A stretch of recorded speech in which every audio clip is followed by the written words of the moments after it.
আবারও কিংকোবরা সাপ উদ্ধার। একের পর এক কিংকোবরা উদ্ধারের ঘটনায় আতঙ্কের পরিবেশ তৈরি হয়েছে মালবাজার মহকুমা জুড়ে। শনিবার মালবাজার মহকুমার মিতিলি ব্লকের বড়দিঘি চা বাগানের টিলাবাড়ি ডিভিশনে দেখা মিলল 15 ফিট লম্বা একটি কিংকোবরা সাপের। সেই সময় চা শ্রমিকেরা চা বাগানে পাতা তোলার কাজ করছিল, আর কিংকোবরাটি ওই সময় চা গাছের গোড়ায় ঘাপটি বেড়ে বসেছিল। শ্রমিকেরা অজান্তে পাতা তোলার সময় কিংকোবরার কাছাকাছি চলে আসতেই সাপটি ফুস ফুস শব্দ শুরু করে। সে সময় শ্রমিকরা দেখে চা গাছের গোড়ায় ফনা তুলে বসে রয়েছে বিরাট কিংকোবরা। তড়িঘড়ি শ্রমিকেরা সেখান থেকে পালিয়ে চা বাগান কর্তৃপক্ষকে খবর দেয়। এরপর চা বাগান কর্তৃপক্ষ খুলিয়া বন দপ্তরকে খবর দিলে বনকর্মীরা এবং এলাকার সর্পপ্রেমী দিবস রায় ঘটনাস্থলে আসে। অনেক চেষ্টার পর অবশেষে কিংকোবরাটিকে ধরে বন্দি করে দিবস রায়।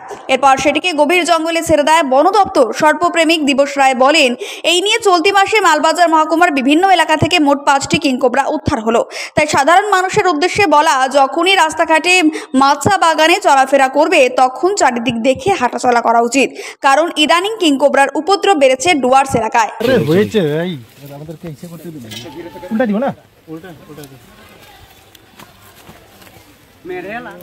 मेरल मतलब खतरनाक है कि नहीं? फिर और भाई तेरे फोटो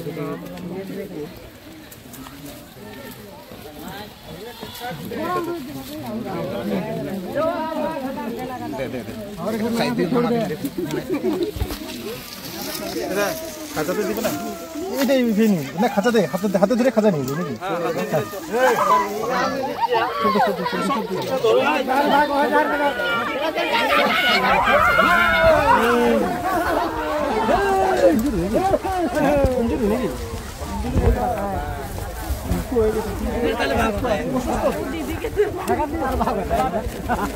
मार्केट हार में लगा के मारे